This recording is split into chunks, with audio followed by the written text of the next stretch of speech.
Hola, bienvenidos. En esta clase vamos a ver generalidades de la resonancia magnética. Como todo equipo de diagnóstico tiene su historia, la resonancia en el año de 1938 se va a describir como medida en rayos moleculares, ¿no? En 1946 se refinan ya las técnicas usando líquidos y también estructuras sólidas. En el año 1973 se desarrolló la técnica para generar las primeras imágenes. Se modificó el modelo del uso de los gradientes y permitía acelerar el tiempo de captura de las imágenes, ¿no? Al inicio, los primeros o principales inventores del equipo fueron los físicos, posteriormente fueron acoplándose un grupo de médicos para su aplicación en la rama de medicina. La resonancia magnética es una técnica por imágenes basada en la capacidad que tienen algunos elementos del organismo de cambiar de dirección. ¿Qué elementos del organismo nos estamos refiriendo? A los núcleos de los átomos de hidrógeno en la molécula de agua. Y agua tenemos en la mayoría de todas las vísceras de nuestro cuerpo. Entonces, estos núcleos van a cambiar de dirección cuando están sometidos a un campo magnético, es decir, cuando se le introduce a la resonancia magnética, ¿no? Entonces, emiten unas señales que son recogidas y procesadas en una computadora y van a elaborar una imagen muy precisa sobre la región que está estudiándose. Ahí tenemos nosotros el área de resonancia magnética, tenemos el resonador, ya es un resonador abierto como ustedes ven aquí. Recuerden que también tenemos resonadores cerrados. Aquí está la cama donde acostamos al paciente. Por lo general, la mayoría de los estudios son en decúbito dorsal, ¿ya? Y esta es la parte interna donde está el magneto o el imán gigante creador del campo magnético, ¿no? Se abrevia resonancia magnética como IRM, ¿ya? Inicialmente se lo abreviaba como RMN, ¿no? ¿Qué significaba o significa resonancia magnética nuclear? La palabra nuclear era porque se obtenían las señales que provenían del núcleo del átomo de hidrógeno, pero como suena o está relacionado más que todo a la parte bélica, se la omitió. Entonces ya no se incluye en la abreviatura o en el nombre de la resonancia magnética la palabra nuclear. Actualmente se lo abrevia como IRM, que es imagen de resonancia magnética, o MRI en inglés. Tenemos los componentes del resonador magnético.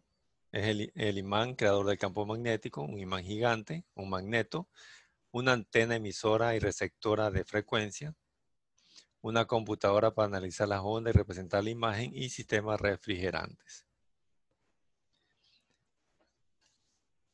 Para realizar una resonancia magnética de cualquier región del cuerpo, vamos a utilizar las llamadas bobinas o antenas, que las tenemos aquí como componente, las antenas, ¿ya?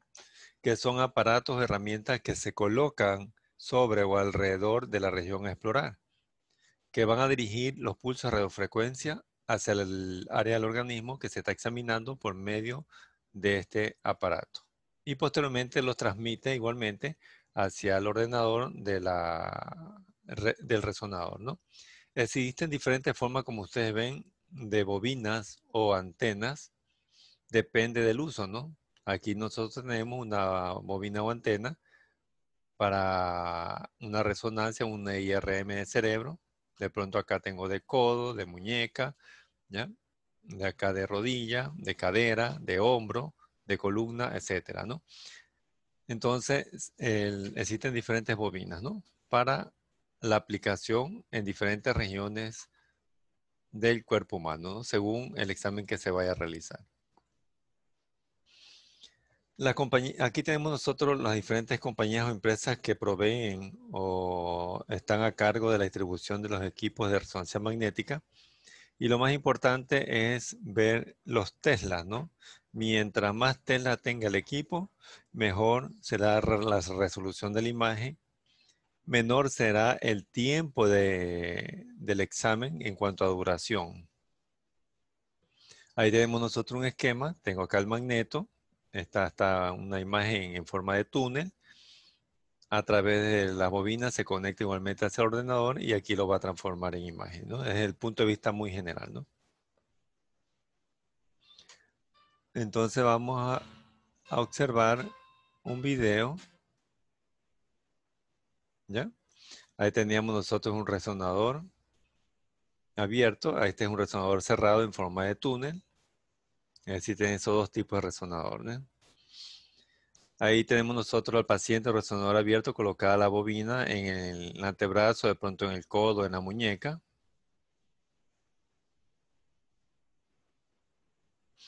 Bueno, ahí están los investigadores.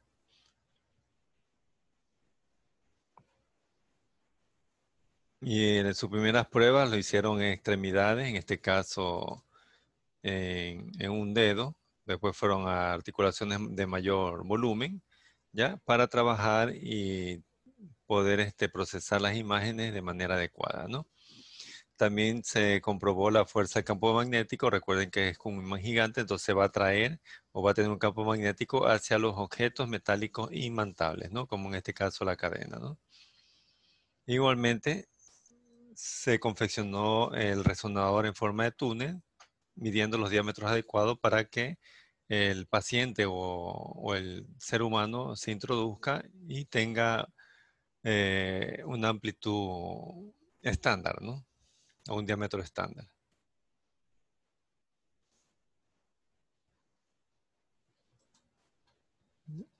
Para realizarse este examen, el paciente no necesita ninguna preparación especial, no necesita estar en ayunas, salvo de pronto si queremos hacer una resonancia de columna, por delante tenemos nosotros la cavidad abdominal y si el paciente se alimenta o come o ingiere alimentos, entonces va a aumentar el peritaltismo intestinal, lo que va a provocar ruido, digamos en este término, o artefactos en este examen.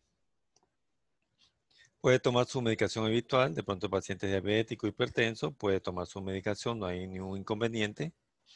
Conviene que el paciente vaya al baño, ¿ya? Antes de la exploración, es decir, a miccionar o de pronto a defecar, porque, por ejemplo, si el examen dura 1 hora y después de haber empezado el examen a la media hora, el paciente tiene necesidad de ir al baño y se levanta o se mueve, la media hora que se estaba realizando el examen se pierden y entonces tendrá que volver a empezarse desde cero el examen. Si el paciente tiene estado de ansiedad, es decir, si sufre de claustrofobia, no puede realizarse este examen de resonancia magnética despierto. Tienen que sedar al paciente porque un pequeño movimiento va a interferir y va a provocar artefactos y una mala calidad de imagen. Igualmente, tendrá que comprobarse si tiene autonomía de movimiento y su grado de colaboración, es decir, que en pacientes pediátricos no puede realizarse este tipo de examen con el paciente despierto, sino que tiene que sedarse igualmente un paciente de cuidados intensivos o un paciente que ha llegado grave en el área de emergencia. Hay que sedar al paciente. Si el paciente ha sido sometido a una cirugía donde le han colocado implantes metálicos, de pronto en fracturas, donde se coloca clavos intramedulares, tornillos, placas, etcétera, o es portador de algún implante metálico, ¿ya? Entonces no podrá realizarse el examen. ¿Por qué? Porque está sometido a un campo magnético y va a traer todo lo metálico hacia el equipo. Acostamos al paciente en la mesa, en decúbito dorsal, se le coloca la bobina sobre la región que se va a explorar, en este caso la bobina de cabeza, para hacer la resonancia magnética del encéfalo o del cerebro. Se introduce la mesa en el túnel. El paciente no debe moverse, por lo tanto se le va a explicar antes del procedimiento lo que tiene que hacer o lo que le va a suceder. ¿Cuánto dura el examen? Desde 45 minutos, 1 hora, hora y media, 2 horas, 2 horas y media, depende del tipo de resonancia magnética que ustedes le soliciten de acuerdo a la patología que tenga el paciente en ese momento. Ahí vemos otro video donde observamos un paciente que se va a introducir o va a ser introducido en un resonador en forma de túnel.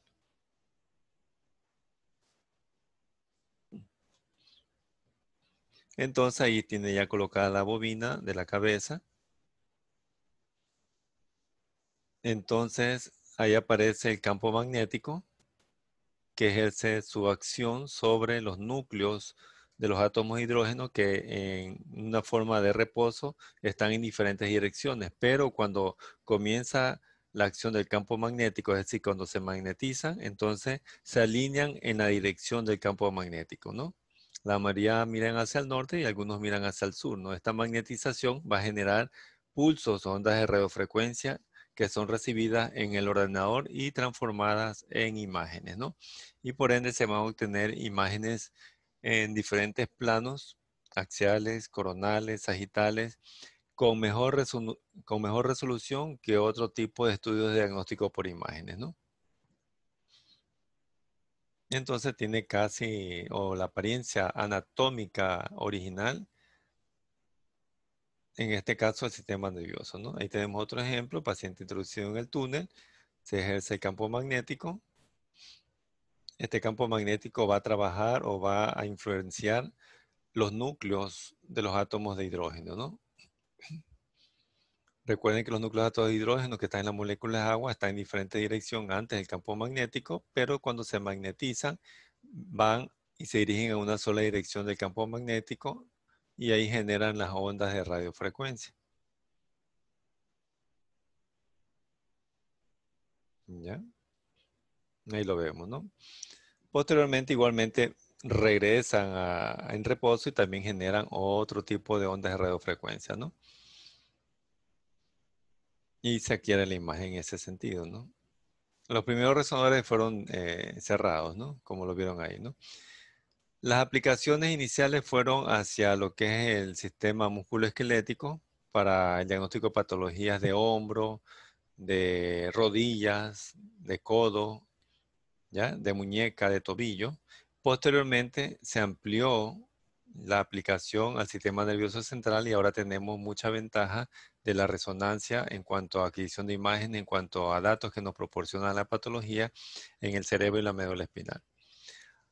También se están haciendo aplicaciones a nivel del tórax y a nivel del abdomen, pero la resonancia aún no supera el valor que tiene en diagnóstico a la tomografía en tórax y en el abdomen, ¿no?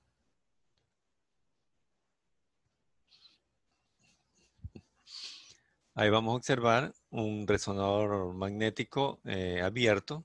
Se utiliza más que todo para pacientes que tienen claustrofobia o pacientes pediátricos para que en el momento que ingresan no tengan temor y se haga fácilmente el examen. Pero en pacientes pediátricos recordamos que hay que sedarlo por más que el paciente o el familiar diga que no se va a mover, siempre hay que sedarlo, ¿no? Se le explicará al familiar y al mismo paciente el procedimiento para que vaya atento a lo que se está realizando y no tenga temor, ¿no? Ahí tenemos a la licenciada de enfermería que está colocando la vía para proceder hacia el paciente, ¿no? Y se comienza a realizar el examen.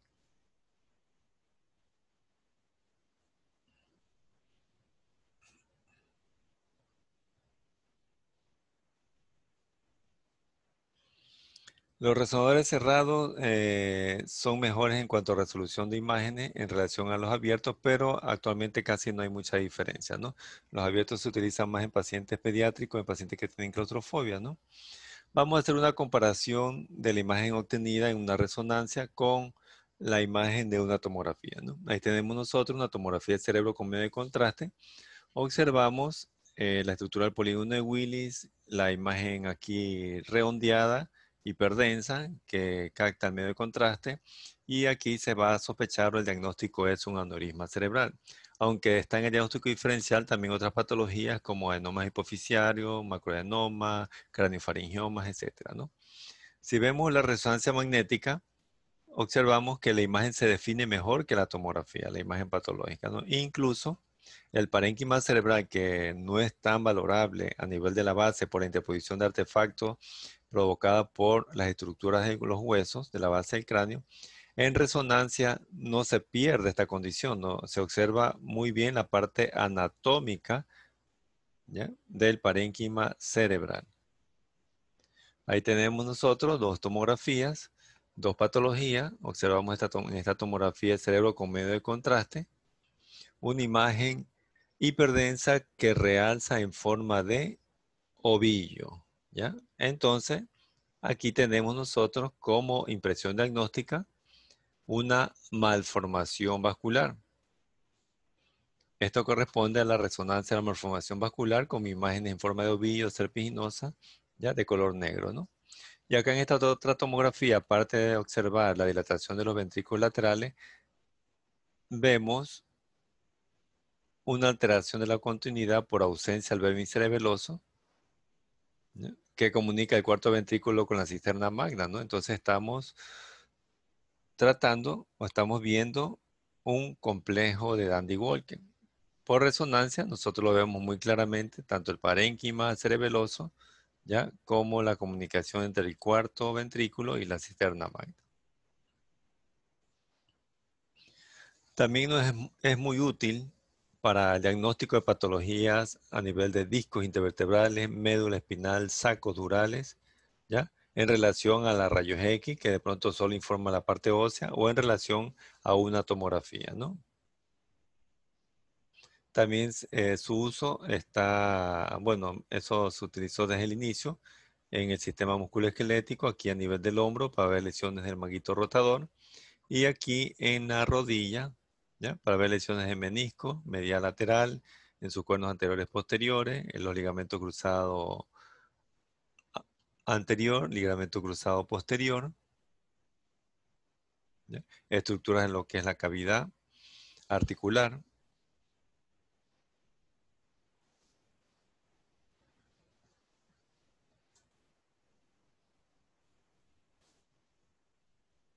¿Cuáles serían las ventajas de la resonancia magnética? No es invasiva para el paciente, no duele, no causa molestia, no hay necesidad de punciones, no hay radiación ionizante para tener efectos secundarios adversos, producen imágenes en planos múltiples con mejor resolución. Igualmente valora ciertas alteraciones que con otros medios de diagnóstico no podríamos valorar, como ejemplo la tomografía, ¿no? Ahí tenemos nosotros el resonador cerrado en forma de túnel. Observen ustedes la entrada, su prolongación hacia la parte posterior, la salida o el fondo. Y esta es la parte interna, ¿no? Tiene un diámetro no tan amplio, se acopla al diámetro del paciente, ¿ya? Y por ende va a producir un poquito de claustrofobia porque igualmente tiene una profundidad muy extensa, ¿no? ¿Cuáles serían las desventajas? Si el paciente porta material metálico imantable, no puede realizarse el examen. ¿Ya? Cuerpos metálicos en los ojos, de pronto esquila, o implantes metálicos en los oídos, se me ocurre los implantes cocleares. En los 3 primeros meses del embarazo, aunque no se han demostrado ya otras alteraciones a nivel del embrión o del feto, cuesta 2 o 3 veces más que la tomografía, depende de la región que se va a explorar. Dura más, si mientras una tomografía de cerebro actualmente la multicorte está durando unos 3 a 5 minutos de adquisición de la imagen, en una resonancia demora 45 minutos, 1 hora, depende del tipo de resonancia que ustedes le soliciten, ¿no? La claustrofobia también es un impedimento. El ruido que produce, pues, es un ruido aturdidor al paciente, por lo tanto, al paciente se le coloca unos audífonos con un fondo musical para que amortigüe el ruido que perturba al paciente, ¿no? Bueno, actualmente dice que la contraindicación absoluta son los pacientes portadores de marcapasos cardíacos. En este video nosotros vamos a observar y a escuchar la fuerza del campo magnético, ¿ya? Para que tengamos conciencia de no enviar pacientes que tengan material metálico quirúrgico en su cuerpo a hacerse un examen de resonancia magnética, ¿no? Entonces aquí van a ver algunas pruebas acerca del campo magnético, ¿no? Escuchen el sonido, ya eso nos da la impresión de que tengo un campo magnético que atrae este metal, ¿no? Incluso aquí en esta grapadora, ¿ya? Acá se está haciendo otra prueba con el arnés. En este extremo tenemos nosotros el manómetro que va a medir la presión del campo magnético. Y en el otro extremo tenemos nosotros, como ustedes ven, una llave metálica que se suspende, ¿ya?, en medio o en la entrada del túnel. Entonces ahí estamos observando la fuerza de atracción del campo magnético, ¿no? Por ende, no deben enviar pacientes al área de resonancia con material metálico, ¿no? Incluso el personal también tiene que despojarse de todo lo metálico que tenga en sus bolsillos, en su cuerpo, etcétera, ¿no? Es decir, me refiero a anillos, relojes, etcétera, ¿no? Aquí van a probar con una silla. En un extremo del arnés tenemos la silla. En el otro extremo tenemos el manómetro. Aunque la silla tiene componente plástico, esponja, madera, de pronto, también tiene su componente metálico, ¿no?, que es atraído hacia el campo magnético, ¿no? Hay unos rieles de madera ahí para conducir en dirección al túnel y poder hacer este ejercicio, ¿no?, de la práctica del campo magnético, ¿no? Observamos que está alando el campo magnético, bueno, a medida también que se va soltando progresivamente y estirando el arnés, ¿no?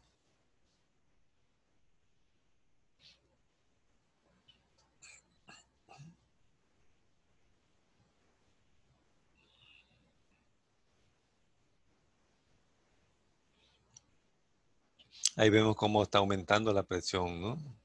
Aumentando la presión a la fuerza del campo magnético, ¿no? A medida que se va alando, ¿no? Imagínense si no tuviésemos el arnés, ¿no?, colocado en el extremo o en el objeto cuerpo metálico, ¿no? Se dispara inmediatamente hacia la pared o hacia el túnel del equipo, ¿no?, del resonador.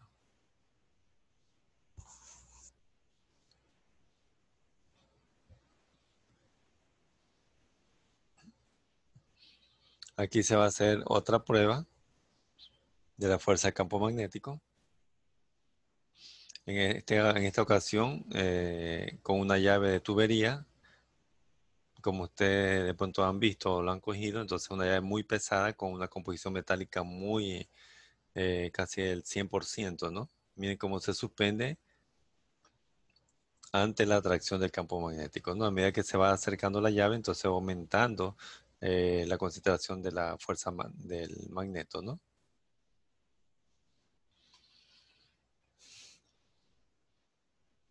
Ujú.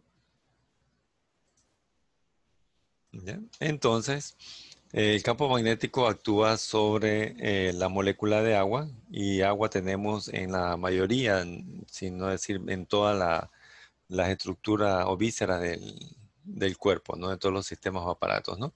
Entonces el agua está compuesto por H2O, o sea, dos moléculas, perdón, dos átomos de hidrógeno, un átomo de oxígeno.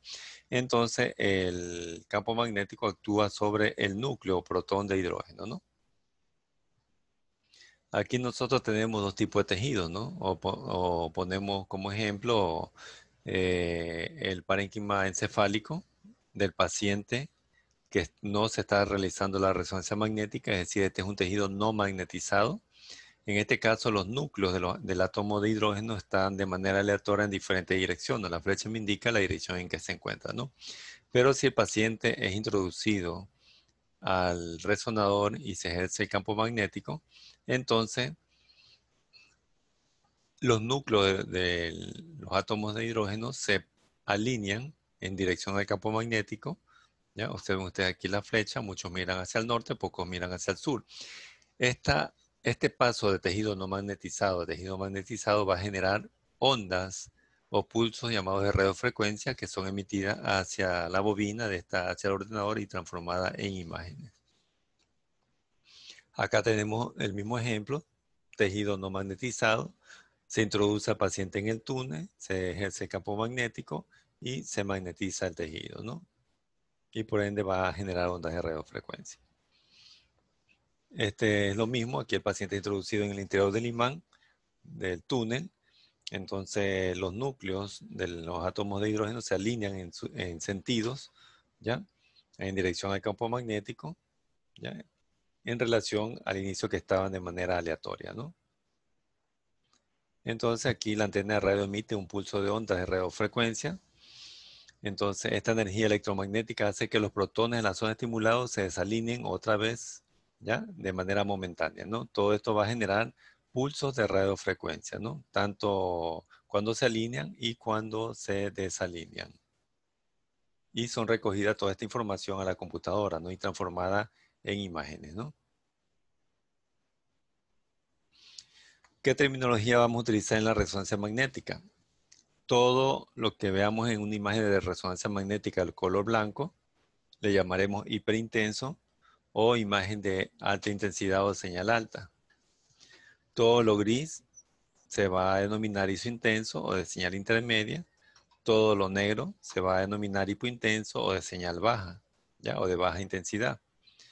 Pero recordamos, como en tomografía, aquí en resonancia, no todo lo blanco puro es hiperintenso, sino que lo gris claro también es hiperintenso. Y no todo lo negro puro es hipointenso, también lo gris oscuro corresponde a hipointenso. Ahí tenemos nosotros las llamadas secuencias de resonancia magnética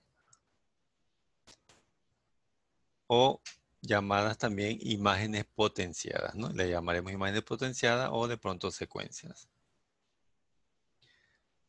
Entonces, antes de ver las secuencias o imágenes potenciadas de la resonancia magnética, tenemos que tener muy claro qué examen es el que estamos viendo, ¿no? Entonces, tenemos que distinguir entre una tomografía y una resonancia magnética, ¿no? Tienen sus características propias, ¿no?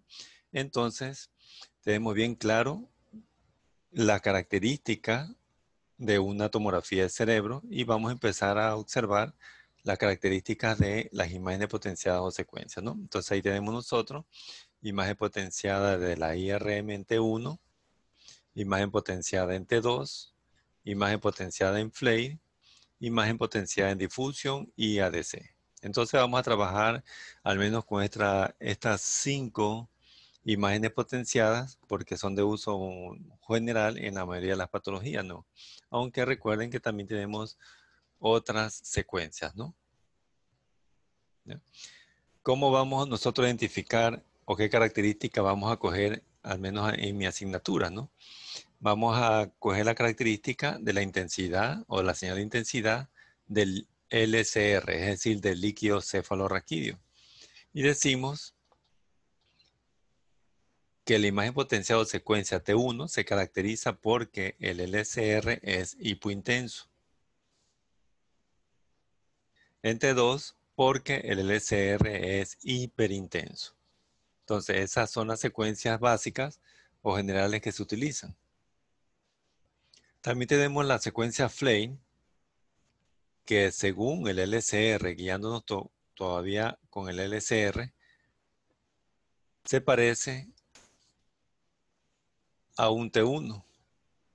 Pero la diferencia es que en T1 la sustancia gris es un gris oscuro y la sustancia blanca es un gris claro. En cambio en Flame la sustancia gris es gris claro y la sustancia blanca es gris oscuro. Esa vendría a ser la diferencia, ¿no? Pero en la literatura o en el conocimiento, más que todo desde el punto de vista físico, Flame corresponde a un T2. ¿Por qué? Porque tanto la sustancia gris y sustancia blanca comparten las mismas señales de intensidad. Lo que se invierte es la señal de intensidad del LCR, ¿no? En T2 es hiperintenso de color blanco y en Flare es hipointenso de color negro. Nos vamos a difusión y ADC, ¿no? Difusión se parece a un T1, ADC se parece a un T2, ¿ya? Para de esta manera mnemotécnica poder guiarnos, ¿no? La diferencia es que difusión y ADC son imágenes visibles, visiblemente como borrosas o pixeladas, y esa es la naturaleza o la característica de estas imágenes potenciadas de difusión EDC. Aparte que no vemos nosotros la parte externa, es decir, la parte del hueso y la parte de tejidos blandos, que lo vemos en las secuencias previamente mencionadas, ¿no? Entonces, ¿qué vamos a hacer con estas imágenes potenciadas o secuencias? Apropiarnos de manera visual de las características propias de cada una, ¿no? ¿Sí? Entonces, este es T1, este será T2, este es flame, este es diffusion y ADC. ¿Cómo se comportan las estructuras, tanto anatómicas normales como patológicas, en las diferentes secuencias? Bueno, tienen comportamientos totalmente diferentes en cuanto a la señal de intensidad que presentan cada una de ellas. Tomamos como ejemplo el agua, ¿no? En T1 se va a ver hipointenso, es decir, de color negro. En T2 se va a ver hiperintenso, es decir, de color blanco. Y en Flame se va a ver hipointenso, ¿no? Ahí tenemos nosotros un ejemplo de una tomografía de cerebro en la que se observa una imagen ovoide hipodensa de bordes regulares bien definidos, que está localizada esta imagen en la fosa media del lado izquierdo.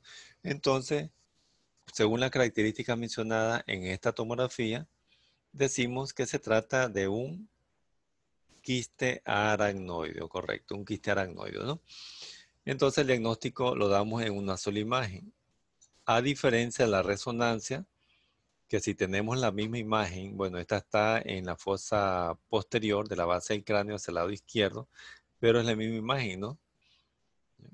Ovoide, de bordes regulares, bien definido, pero es hipointensa e hiperintensa. Es decir, tenemos dos datos, ¿ya? Sumados en dos secuencias, ¿no? Entonces el diagnóstico en resonancia magnética se le da por la suma de las características en una secuencia, en la segunda secuencia o a veces en la tercera o cuarta secuencia o imágenes potenciadas de la resonancia magnética, mientras que en tomografía se la da en una sola imagen, ¿no?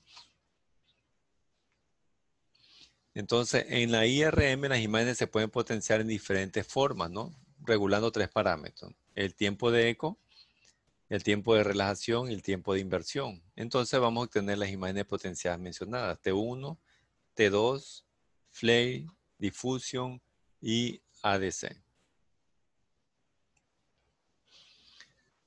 Vamos a ver la característica de cada una de estas imágenes potenciadas o secuencias.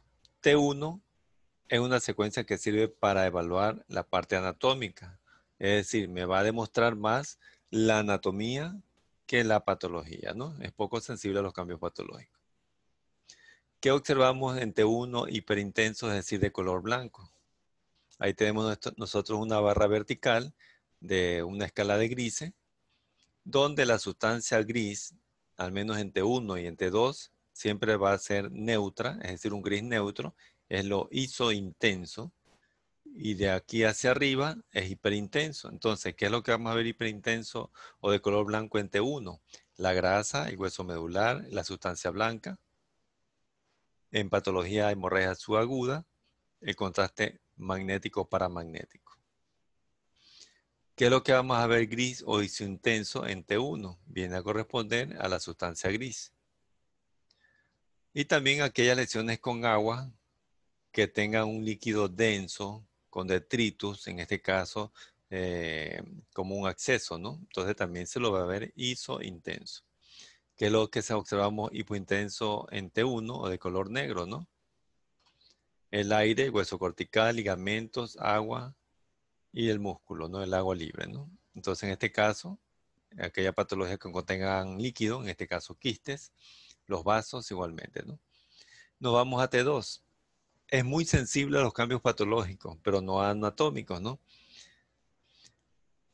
¿Por qué es sensible a los cambios patológicos? Porque la mayoría de los cambios patológicos son inflamatorios o tumorales y valoran la presencia de edema. Entonces, en el edema hay líquido.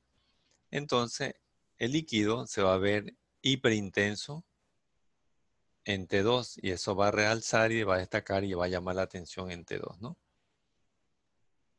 Lo mismo, tenemos aquí la columna vertical de la escala de grises, que eso le ve hiperintenso en T2 a partir de la sustancia gris hacia arriba, ¿no? En T2 vemos el agua, la grasa, el hueso medular, ¿ya? El líquido cefalorraquídeo, que es líquido, y el quiste que tiene líquido, ¿no? ¿Qué es lo que observamos gris? Entonces la sustancia gris, isointenso en T2, ¿no? Y también a veces cierta composición de grasa. ¿Qué observamos hipointenso de color negro? en T2, el aire, el hueso cortical, ligamento, músculo y la sustancia blanca, ¿no? Entonces, hipointenso, ¿no? Los vasos tenemos ahí, ¿no? Y en la secuencia Flame, que se utiliza para detectar acúmulos pequeños de líquido, más que todo en la sustancia blanca, ¿ya? Porque anula la señal del LCR, ¿no? Y define mejor las lesiones periventriculares, ¿no? Entonces aquí tenemos un flare, un corte de flare normal del parénquima cerebral, y acá tengo imágenes hiperintensas en la sustancia blanca alrededor de los ventrículos laterales, ¿no? Aquí en flare, ¿no? Bueno, esto es una patología, puede ser desde una leucoariosis o de pronto microangiopatías, ¿no? Hacia la parte periférica, ¿no? En flare, que es lo que vamos a ver nosotros, hiperintenso, ¿ya? Vendría a ser la sustancia gris. Isointenso vendría a ser, ¿ya?, la sustancia blanca. E hipointenso vendría a corresponder a todo lo que nosotros vimos hipointenso en T1, ¿no? ¿Ya? Es decir, de color negro, ¿no? El líquido. Difusión y ADC son imágenes potenciadas o secuencias ultra rápidas que se basa en el movimiento browniano, es decir, movimiento microscópico de las moléculas de agua, ¿no? Esta secuencia la vamos nosotros a utilizar en los SB isquémicos. Entonces ahí tenemos nosotros el resumen, ¿ya?, de las señales de intensidad que se presenta en las dos secuencias principales, que es T1 T2, en estructuras normales y también en algunas patologías. Vamos a hacer una comparación entre las bondades que tiene o las ventajas y desventajas tanto de la tomografía y también de la resonancia magnética, ¿no? Aquí en esta tomografía de cerebro simple, nosotros observamos o nos llama la atención primero un semicolapso del cuerno frontal del ventrículo lateral del lado izquierdo con desplazamiento de la estructura de la línea interhemisférica hacia el lado contrario. Notamos no tan definida una imagen como isodensa, le vamos a dar forma, una forma biconvexa, pero no es tan definida, ¿no? Pero igual está provocando un efecto de masa, ¿no? Pero si le hacemos la resonancia magnética, entonces nosotros observamos en esta secuencia que es T1, una imagen hiperintensa de forma biconvexa. Entonces se trata de un hematoma epidural, ¿no? Por la forma, ¿no? En tomografía nosotros podemos definir el estadio, si es un hematoma epidural, ¿ya? Si es isodenso, corresponde a un estadio subagudo. Pero acá, a pesar de que notamos nosotros el hematoma muy claramente en relación a la tomografía, tenemos que ayudarnos de otra secuencia, que esté 2 o de pronto de Flay, para determinar el estadio de este hematoma epidural. Aquí en la tomografía observamos una imagen de forma ovoide, de bordes lobulados, edema perilesional y una hiperdensidad localizada en el lóbulo frontal del lado derecho, que va a colapsar el ventrículo lateral en su cuerno frontal. Entonces, estamos hablando como impresión diagnóstica de un hematoma parenquimatoso agudo. Si nosotros le vemos la resonancia magnética a este paciente, casi no nos llama nada la atención, ¿no? Pero si vemos la tomografía, acá observamos una imagen poco definida por la señal de intensidad, ¿ya?, de bordes lobulados.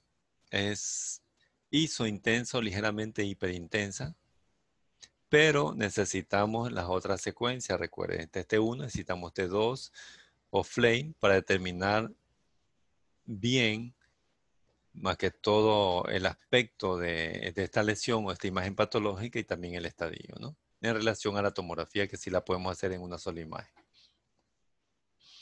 Acá vemos otro hematoma parenquimatoso redondeado y en resonancia casi no se hace muy notorio, ¿no? Desde el punto de vista visual, ¿no? Se observa como una imagen ligeramente hipointensa, isointensa, ¿no? Pero no es tan definida en resonancia, ¿no? Y tenemos nosotros el uso de medio de contraste magnético paramagnético, en este caso el gadolinio, en la imagen potenciada T1. Aquí tenemos una IRM, imagen potenciada T1, donde observamos una imagen redondeada isointensa de bordes regulares y la vamos señalando, ¿no? Si nosotros le ponemos medio de contraste al paciente, observamos que las paredes gruesas realzan en forma de anillo con el medio de contraste. Entonces, se trata de la siguiente impresión diagnóstica, ¿no? ¿Cuál sería el diagnóstico? Correcto, un acceso cerebral, ¿no? Un acceso cerebral, ¿no? Entonces, cuando nosotros le administramos medio de contraste intravenoso al paciente en una resonancia magnética, vamos a valorarlo solo en esta secuencia que es T1, ¿no? O imagen potenciada T1. Bueno,